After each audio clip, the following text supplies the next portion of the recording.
तो प्यारे बच्चों, केमिकल प्रॉपर्टीज ऑफ एल्केन का पार्ट 2 अब हम शुरू करेंगे, जिसमें nitration, sulphonation, complete oxidation, partial oxidation, controlled oxidation, pyrolysis, isomerisation, aromatisation, इन सभी केमिकल प्रॉपर्टीज को डिस्कस करते हैं वन बाय वन। तो चलिए, लेके प्रभु का नाम करते हैं स्टार्ट। लेते हैं पहले नाइट्रेशन। देखिए, नाइट्रेशन का मतलब क्या है? नाइट्रेशन का केवल इतना सा मतलब होता है removal of hydrogen by NO2 group. This is called nitration, removal of hydrogen by NO2 group. This is simply called nitration.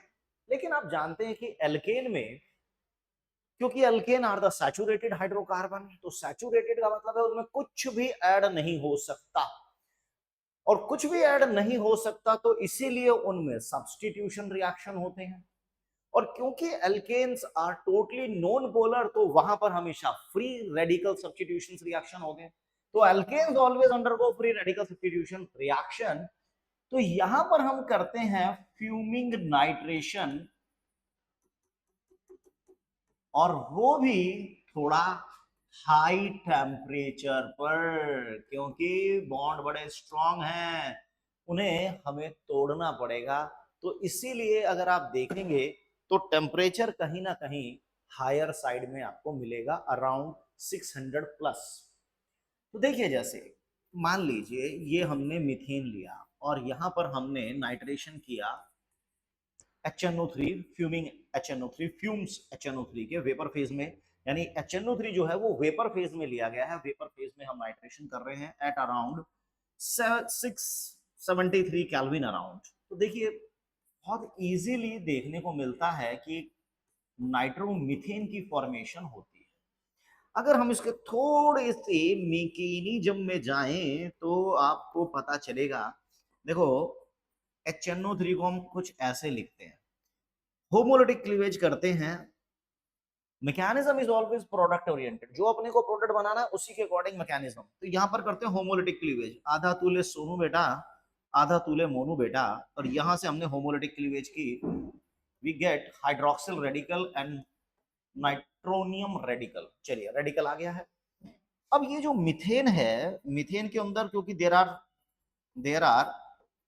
4 CH bond, किसी भी एक बॉन्ड को आप तोड़ दीजिए तो मिथाइल डॉट और मीन्स इस तरह से एक मिथाइल डॉट, या यहां से मैं सीधा ही प्रोडक्ट ही बना देता हूं। हाँ, मैं सीधा ही प्रोडक्ट बना देता हूं कि अगर मैं यहां से इसको ऐसे क्लीवेज करता हूं, मिथाइल डॉट और H dot, CH dot, C और कार्बन के बीच को, कार्बन हाइड्रोजन के बॉन्ड को हमने तोड़ा है, तो मिथाइल डॉट और NO2 डॉट मिलकर 10 और H डॉट और OH डॉट दोनों मिलकर हमारे प्यारे जल देवता की फॉर्मेशन कर सकते हैं। मींस इस तरह से हमें नाइट्रोमीथेन तो मिल गया।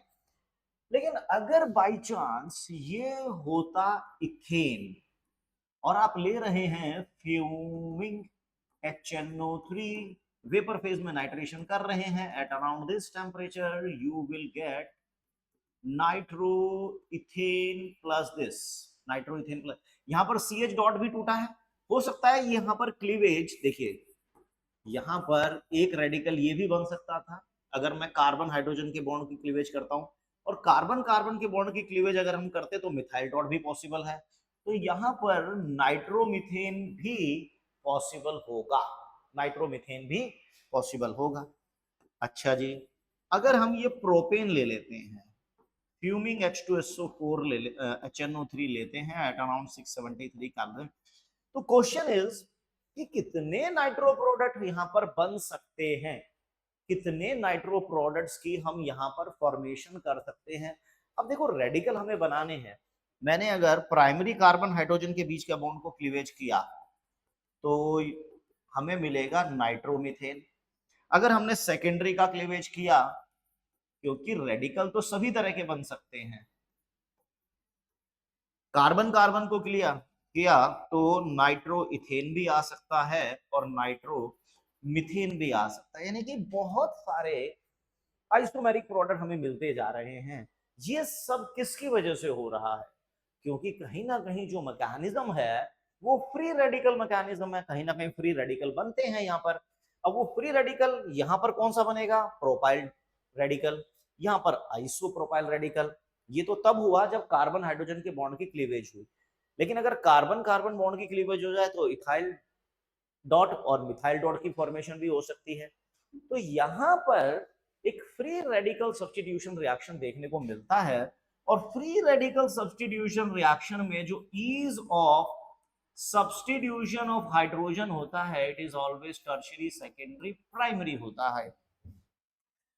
ये बात है, तो चलिए बताइए, calculate the maximum number of product nitro product formed after the nitration of butane. चलिए ब्यूटेन का अगर हम नाइट्रेशन करते हैं तो कितने प्रोडक्ट आ सकते हैं? चलिए मैंने यहां से कार्बन हाइड्रोजन के बॉन्ड की क्लीवेज कर दी, तो ये मिला हमें नाइट्रो ब्यूटेन। सेकेंडरी से हटाए तो CH3CHNO2 ये मिला। CC बॉन्ड की क्लीवेज करेंगे तो CH2CH2NO2। CC बॉन्ड की इसमें भी हमें ये भी मिल सकता था 3 कार्बन में, 2 कार्बन में बेचारा ये पॉसिबल है, और 1 कार्बन में तो नाइट्रोमीथेन। यानी हमें बहुत सारे आइसोमेरिक प्रोडक्ट मिल जाते हैं, क्योंकि ये सारी की सारी जो रामायण है वो कहीं ना कहीं फ्री रेडिकल सब्स्टिट्यूशन पर बेस्ड है। इससे पहले हमने जो क्लोरीनेशन किया था, एल्केन की जो केमिकल प्रॉपर्टीज में हमने क्लोरीनेशन, ब्रोमिनेशन, आयोडीनेशन किया था, प्रॉपर मैकेनिज्म के साथ किया था। अगर वो वीडियो आपने नहीं देखा तो पहले उसको जरूर देखिएगा। चलिए, तो ये कहानी हुई नाइट्रेशन की। तो नाइट्रेशन में आज सच कोई प्रोडक्ट नहीं है, लेकिन इसका नाइट्रेशन वैसा नहीं है जैसे हम बेंजीन का करते हैं, कंसंट्रेटेड H2SO4 और HNO3, क्योंकि वहां पर हम जनरेट करते हैं नाइट्रोनियम, एक इलेक्ट्रोफाइल, और यहां पर हम एक रेडिकल जनरेट करते हैं जो होमोलिटिक क्लीवेज से जनरेट हो रहा है। ठीक है, चलिए नेक्स्ट इज सल्फोनेशन।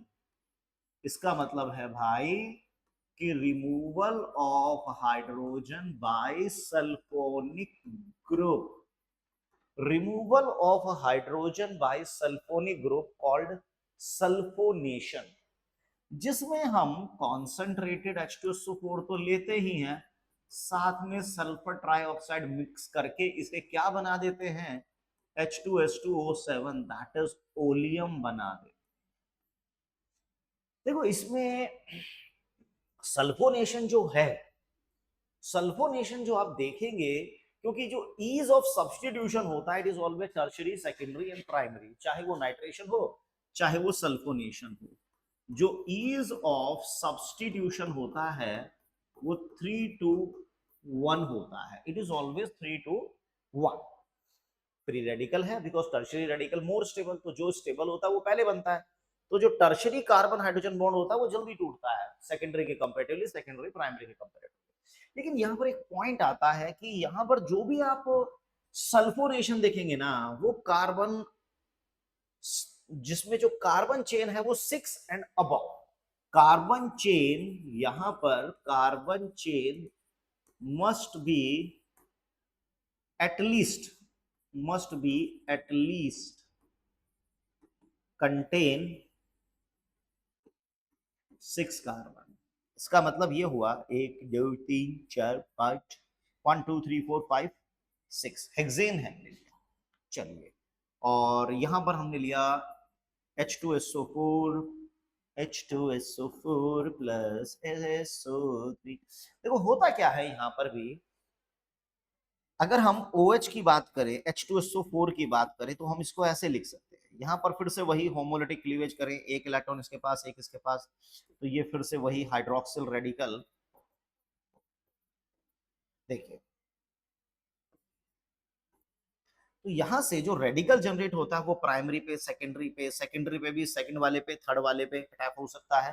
तो CH3 CH2 CH2 CH2 CH2 CH2 SO3H CH2 CH2 CH2 CH2 4 हो गए, SO3H CH3। देखो जैसे हमने नाइट्रेशन ऑफ एल्केन में देखा ना कि different types of nitro product मिल जाते हैं, यहां पर भी जो पॉसिबिलिटी है लेकिन हम इसमें वो नहीं कर रहे जो हम नाइट्रो में कर रहे थे, क्योंकि नाइट्रो में जो हमें प्रोडक्ट मिल रहे हैं, नाइट्रेशन जो हो रहा है ना वो छोटे मोटे कार्बन चेन का भी हो रहा है, लेकिन यहां पर कंडीशन है एटलीस्ट 6 की, तो हम क्या करते हैं 6 में ही बना देते हैं और उनकी पोजीशन को इधर से उधर कर सकते हैं। जो ईज ऑफ सब्स्टिट्यूशन रहेगा that will be tertiary, secondary, primary. और टेम्परेचर तो देखिए जनरली एल्केन के सारे रिएक्शन हाई टेम्परेचर पे होते हैं, क्योंकि एल्केन्स कोई ज्यादा रिएक्टिव नहीं होते। एल्केन्स को हम क्या बोलते हैं, पैराफिन्स कहते हैं, यानी कि लो एफिनिटी, जिसकी रिएक्टिविटी बहुत लो होती है। तो अगर किसी की रिएक्टिविटी लो है तो वो रूम टेम्परेचर पे तो फिर रिएक्ट करेगा नहीं ना। तो रूम टेम्परेचर पर अगर वो रिएक्ट ही नहीं कर रहा तो फिर टेम्परेचर हम क्या लेते हैं, हमें टेम्परेचर थोड़ा हाई लेना पड़ता है, तब जाकर ये रिएक्शन हमें देखने को मिल जाते हैं। चलिए नेक्स्ट इज आइसोमेराइजेशन।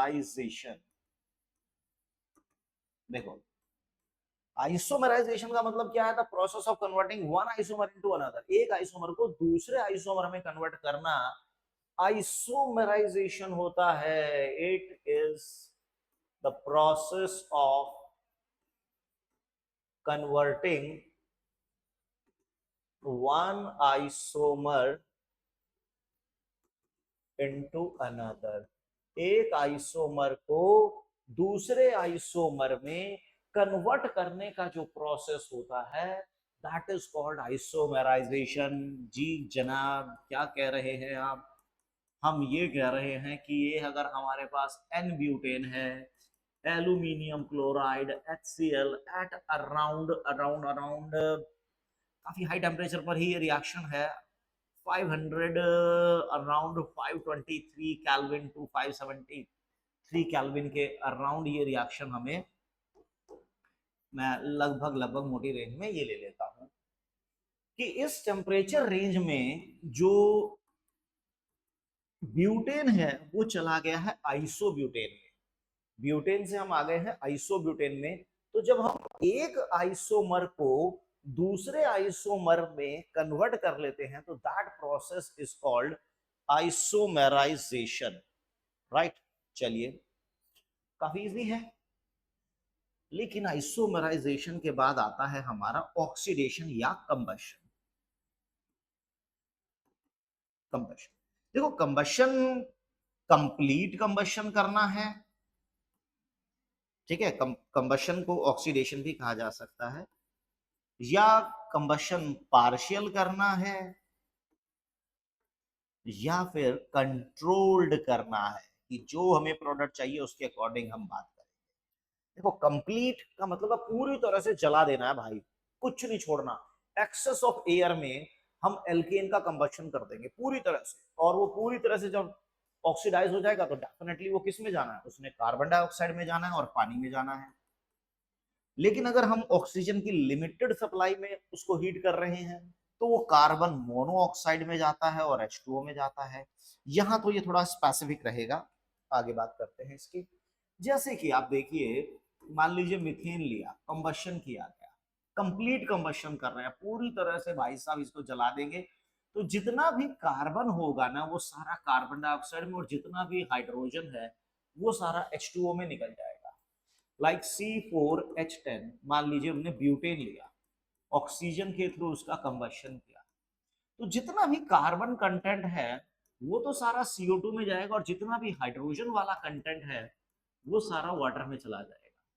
8 और 5 13 हो गया, तो यहाँ 13/2 कर देते हैं, 13/2, क्योंकि यहाँ 8 और 5 13 हो गया, यहाँ 2 ऑलरेडी है तो 13/2 कर देते हैं।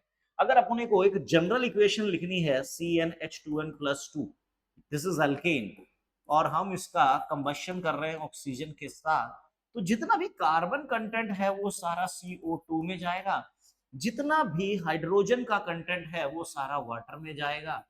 हाइड्रोजन है टोटल 2n+2, तो हम यहाँ कर लेते हैं n+1, ताकि मल्टीप्लाई करें तो हाइड्रोजन हमारे 2n+2 आ जाए। ऑक्सीजन टोटल कितने हैं, यहां से 2n है और यहां से n+1 हो गए, तो टोटल ऑक्सीजन हो गए 3n+1, तो यहाँ 3n+1/2 कर देंगे। जैसे यहाँ 13 था तो यहाँ 13/2 हुआ, यहाँ 3n+1 है तो यहाँ 3n+1/2 हो गया। ये तो है कंप्लीट। जब हम ऑक्सीजन की प्रेजेंस में कंप्लीट कंबशन करेंगे यानी एक्सेस ऑफ ऑक्सीजन लेंगे। लेकिन अगर हम थोड़ी कंजूसी कर दें, पार्शियल कंबशन कर दें, पार्शियल यानी कि ऑक्सीजन की लिमिटेड सप्लाई में अगर काम किया जाए, कम खर्चे में काम किया जाए, तो यार ये थोड़ा सा रुक जाता है कार्बन मोनोऑक्साइड में।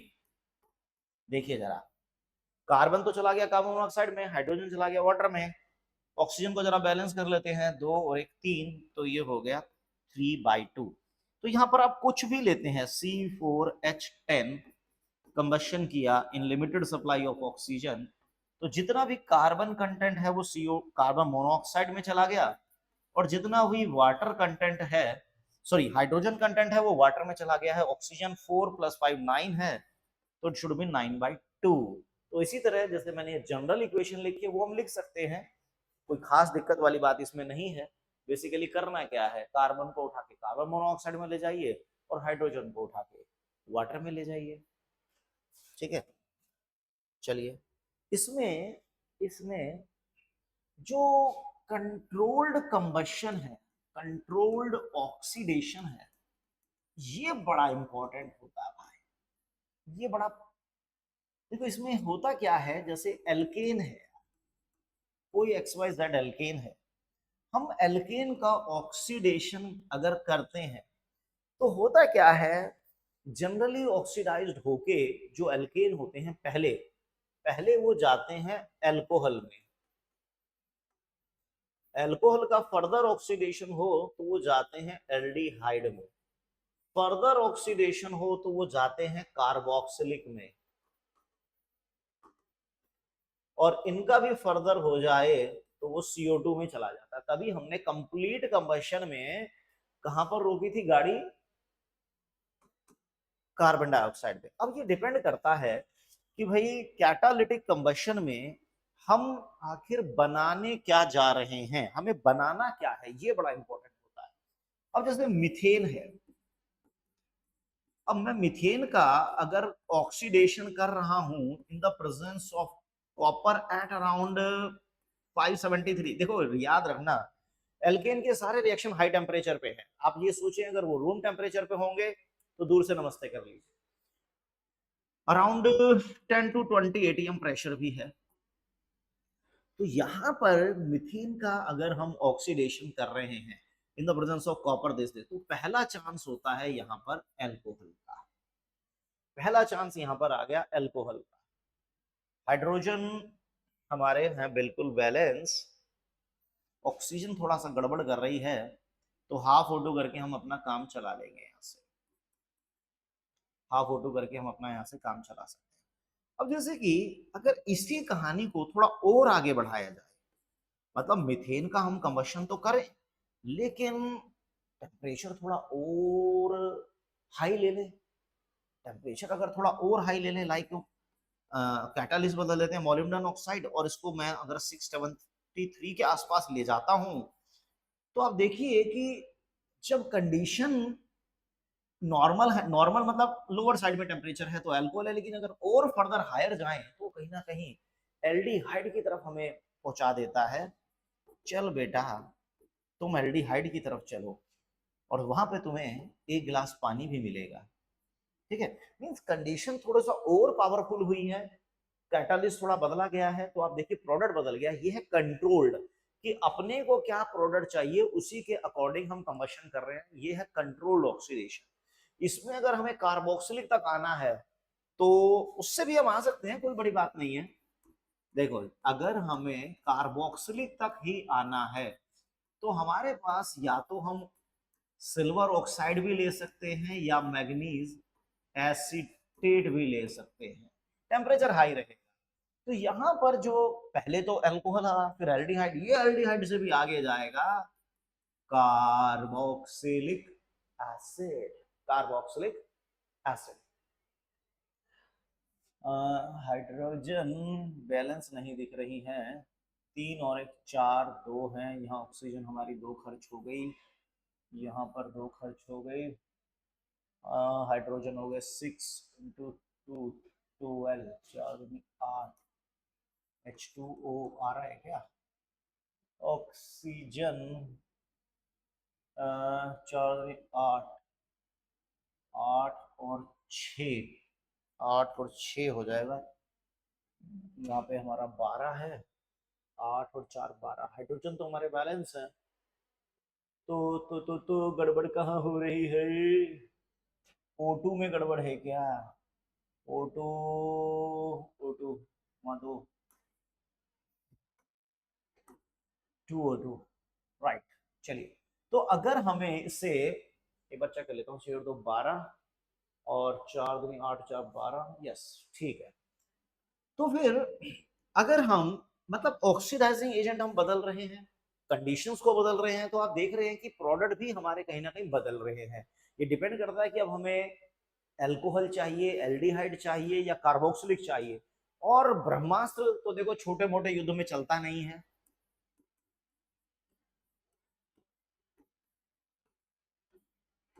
के मनोफोर बड़ा खतरनाक है भाई, खतरनाक है। और ये बहुत ही स्पेसिफिक है टर्शरी कार्बन के लिए, टर्शरी कार्बन के लिए बहुत ज्यादा स्पेसिफिक है। तो मेरा कहने का मतलब ये हुआ कि अपनी चॉइस का अगर हम कोई ऑक्सीडाइजिंग एजेंट लेते हैं तो अपनी पर्टिकुलर चॉइस का हम कोई प्रोडक्ट बना सकते हैं। ये होता है कंट्रोल्ड ऑक्सीडेशन। जनरली स्पेसिफिक है कुछ। अच्छा कितने हो गए ये, हमने कितने निपटा डाले?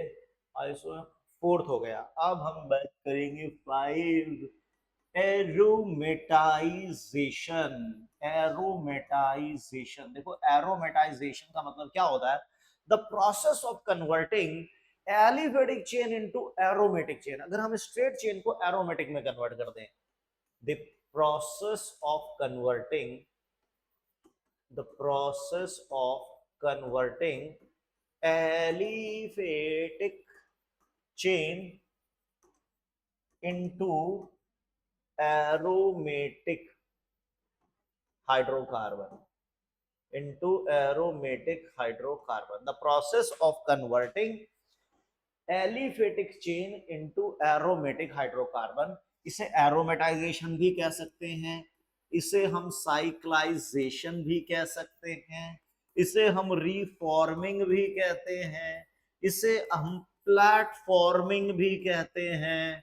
क्योंकि प्लैटिनम की प्रेजेंस में हो जाए तो platforming, reforming, cyclisation. And it is A D hydrogenation, क्योंकि इसमें हाइड्रोजन भी एलिमिनेट होती है, इसलिए डिहाइड्रोजिनेशन भी है। देखिए कैसे, CH3 CH2 CH2 CH2 CH2 CH3। हमें यहाँ पर क्या क्या रेजेंट चाहिए? या तो हो जाए क्रोमियम का ऑक्साइड, या मोलिब्डेनम का ऑक्साइड, या वैनेडियम का oxide at around 773 kelvin.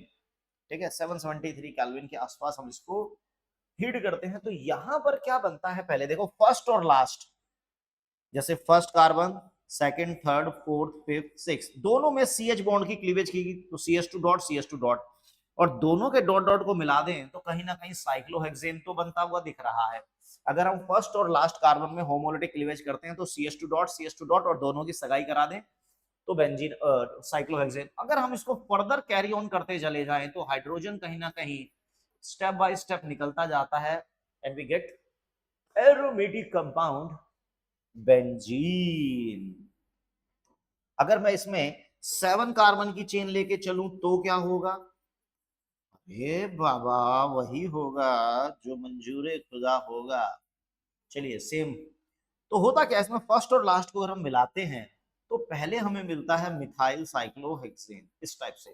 Further heat करते हैं तो कहीं ना कहीं ये एरोमेटाइजेशन की तरफ जाता है, क्योंकि एरोमेटिसिटी एक बहुत ही स्टेबल फिनोमिना है। और दुनिया में किसको स्टेबिलिटी नहीं चाहिए? मॉलिक्यूल दौड़ दौड़ के भाग भाग के एरोमेटिसिटी को एक्वायर करते हैं। तो ये जो प्रोसेस है जिसमें आप स्ट्रेट चेन को एरोमेटिक चेन में कन्वर्ट कर रहे हैं, दैट इज कॉल्ड एरोमेटाइजेशन। और इस पूरे प्रोसेस में कहीं ना कहीं साइक्लाइजेशन तो हमने किया ही है ना, हम फर्स्ट और सिक्स्थ कार्बन को मिला रहे हैं होमोलिटिक क्लीवेज के थ्रू, तो साइक्लोहेक्सेन बन रहा है, फर्दर हीट कर रहे हैं तो हाइड्रोजन एलिमिनेट हो रहा है, तो इसलिए डीहाइड्रोजनेशन है। और यही प्रोसेस अगर प्लैटिनम की प्रेजेंस में हो तो प्लेटफॉर्मिंग उसको कहा जा सकता है। तो अगर यहां पर हम कार्बन 8 कार्बन की चेन लेके चलते तो क्या होता, कितना हो गया, 3 2 5 6 7 8। रिएजेंट वही जो पिछली बार थे, पहले थे, जैसे chromium oxide, vanadium oxide, molybdenum oxide at around 773 kelvin. तो यहाँ पर फाइनली हम बेंजीन तो बनाएंगे ही बनाएंगे, लेकिन बहुत तरह के नाना प्रकार के प्रोडक्ट बन सकते हैं, क्योंकि टोटल कार्बन तो उतने ही रहेंगे ना। अब यहाँ पर ये जो जाइलिन है, ये ऑर्थो भी हो सकती है, तो मेटा भी हो सकती है, तो भैया जी पैरा ने क्या बिगाड़ा है। तो यहाँ पर बहुत तरह के आइसोमर्स का चांस हो जाता है, ठीक है। लेकिन मोटे तौर पे बात यही है कि हमने एलिफेटिक को एरोमेटिक में कन्वर्ट कर दिया। This process is called aromatisation, the process of converting aliphatic into straight into aromatic called aromatisation. तो एरोमेटाइजेशन के बाद हम बात कर लेते हैं किसकी, हम बात कर लेते हैं पायरोलिसिस। पायरोलिसिस, पायरोलिसिस का मतलब होता है, पायरो मींस हीट होता है, लिसिस माने ब्रेक डाउन होता है। यानी यहां पर हमें क्या करना है, हम बड़े बड़े हाइड्रोकार्बन को तोड़ते हैं और उनको तोड़कर हम छोटे हाइड्रोकार्बन की फॉर्मेशन कर लेते हैं, तो दैट प्रोसेस कॉल्ड पायरोलिसिस, या हम इसे क्रैकिंग भी कह सकते हैं। अगर ये हीट की प्रेजेंस में हम कर रहे हैं तो थर्मल क्रैकिंग का नाम दे देते हैं, और अगर कोई कैटालिस्ट डाल दिया तो कैटालिटिक क्रैकिंग बोल देते हैं। लेकिन बेसिकली क्रैकिंग का मतलब है क्रैक डाउन करना, बड़े कॉम्प्लेक्स हाइड्रोकार्बन को हम तोड़कर छोटे हाइड्रोकार्बन में लाते हैं। देखो जैसे सपोज कीजिए मैंने 6 कार्बन का कुछ लिया मॉलिक्यूल, चलो मैंने 6 कार्बन का ले लिया, ठीक है, हेक्सेन ले लिया मैंने, और हम इसको तोड़ते हैं तो क्या पॉसिबिलिटी है। देखो पॉसिबिलिटी पता नहीं बहुत सारी हैं भाई इसमें, इट डिपेंड्स अपॉन। सपोज कीजिए मैंने इसको 3 में तोड़ा, तो C3H8 भी हो सकता है, तो C3H6 भी मिल सकता है, क्योंकि टोटल हाइड्रोजन तो 14 ही है ना, कार्बन टोटल 6 है, हाइड्रोजन 14 है, तो ये पॉसिबिलिटी बन सकती है। या फिर इसको C4H10 प्लस C2H4 भी बना सकते थे आप।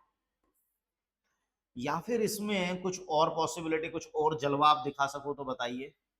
अगर मैंने C3H8 बनाया, C2H4 बनाया, तो और कुछ बन नहीं पाएगा, कार्बन गड़बड़ करेगा नहीं, इसको रहने देते हैं भाई, तुम हट जाओ, ठीक है।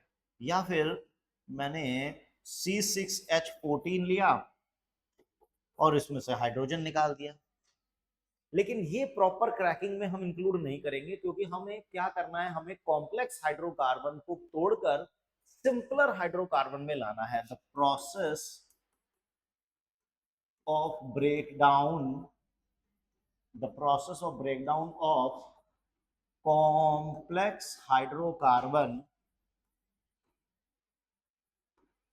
Into simpler hydrocarbon, mixture of simpler hydrocarbon, ठीक है ना, मिक्सचर ऑफ सिंपलर हाइड्रोकार्बन। चलिए वाह क्या डिजाइन बना है। जैसे कि मान लीजिए C10H22, हम इन्हें डिकम्पोज करते हैं तो देखो बहुत तरह का मिक्सचर हमें मिल सकता है। जैसे मैंने मान लो एक बना लिया कोई 4 कार्बन का C4H10, ये मैंने एल्केन बना दिया। हो सकता है मैं एक इसमें C4H8 बना दूं, 18 हो गया, 18 हो गया दो, और C2H2 ये मैंने एल्काइंस भी बना दिया। कितने कार्बन हो गए, कार्बन तो मुझे कंप्लीट दिखाई दे रहे हैं, हाइड्रोजन भी मुझे कंप्लीट दिखाई दे रहे हैं। तो आप देखिए मिक्सचर मिलता है आपको, कॉम्प्लेक्स हाइड्रोकार्बन का मतलब है जो बड़े बड़े हाइड्रोकार्बन है। अब आप इनके लिए मीथेन इथेन की क्रैकिंग क्या करोगे, है ना, मीथेन इथेन की कोई क्रैकिंग नहीं होगी। यहाँ पर क्रैकिंग हम जो करते हैं थोड़े बड़े कार्बन चेन की करते हैं और उनको तोड़ तोड़ कर मिक्सचर में कन्वर्ट कर लेते हैं, जिसमें छोटे हाइड्रोकार्बन हमें मिल जाते हैं, जिसमें एल्केन भी होता है, एल्कीन भी होता है, एल्काइंस भी आ जाता है, हाइड्रोजन भी आ जाता है। तो ये जो प्रोसेस है basically this is called pyrolysis या cracking. This is called pyrolysis or we can say that it is cracking. अब यानी हमने आइसोमराइजेशन कर लिया है, नाइट्रेशन हो गया, सल्फोनेशन हो गया, पायरोलिसिस, एरोमेटाइजेशन, आइसोमराइजेशन और कंबशन। कंबशन में भी कंप्लीट, पार्शियल और कंट्रोल्ड। तो मोर और लेस निपट गया है ये। तो यहां पर आकर हमारी जो एल्केन की केमिकल प्रॉपर्टी थी उसको हमने पूरी तरह से बर्बाद कर दिया है। अब आप लोगों से यही उम्मीद है कि आप पढ़ के इसको अपने आप को आबाद कर लीजिए, बेटर रहेगा। तो मिलते हैं इसी तरह से नेक्स्ट वीडियो में, तब तक पढ़ते रहिए और आगे बढ़ते रहिए। Thank you very much.